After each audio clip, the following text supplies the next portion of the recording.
Hello, quick introduction to the video. My name is Cameron. I'm a graduate apprentice software engineer currently studying at Glasgow University, and I'm using this video as a way to sort of rubber ducky debug a LeetCode problem, just attempt to solve it, talk through my thought process, and hopefully it's useful to someone watching this. So the problem that I'm going to be attempting today is number 2769, find the maximum achievable number. So just going to read through the spec now. You're given two integers, num and t. An integer is called achievable if it can become equal to num after applying the following operation no more than t times. Increase or decrease x by 1 and simultaneously increase or decrease num by 1. Return the maximum possible achievable number. It could be proven that there exists at least one achievable number. So an example here, num is 4 and t is 1. The maximum achievable number is x is equal to 6. So you would decrease x by 1 and increase num by 1.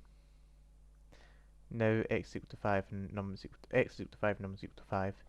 Therefore it can be proven that there's no achievable number larger than 6. Same here.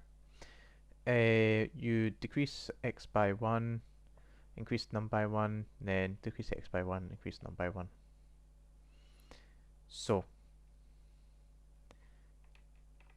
looking at this here, there's only one constraint, that the number has between 1 and 50. So I'm going to go over to my notes here. This, just looking at it, I'm starting to notice a pattern. So, when the input, just write this down here. When the num is 4 and t is 1, it's 6. Then the other one was 3, 2, and the output was 7.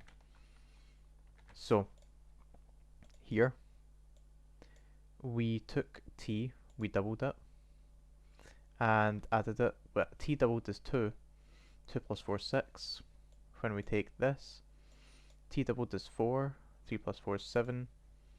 And let's take one more example. We're going to take like 6 and 3, right? So the steps that we're going to be taking is we're going to take 6 and well, let's like say that we double t becomes 6. So if I'm going by this logic, our maximum number should be 12, right? So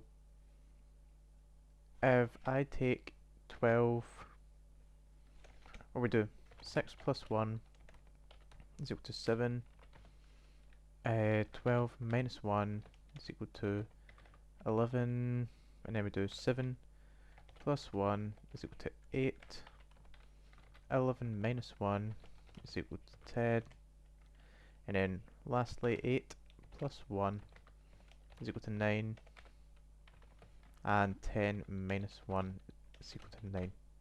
So we've done these three operations and our numbers are the same. So that's kind of confirmed to me that we need to double t, add it to num, and return the sum, return the total. So let's just take what we've just said here and put it into action. So what we'll do is we'll return 2 times t plus num. Cool. Probably would make more sense for it to be like num plus 2t, but I'm just being a bit picky here. Let's submit. So these two test cases pass, and it got accepted. So thank you very much for watching the video. Hope it was useful to you in some way, shape or form. If it was, please leave a comment. Or if you had some other solution that was maybe a bit more simple or efficient or just different, please leave a comment. Love discussing these problems and their solutions.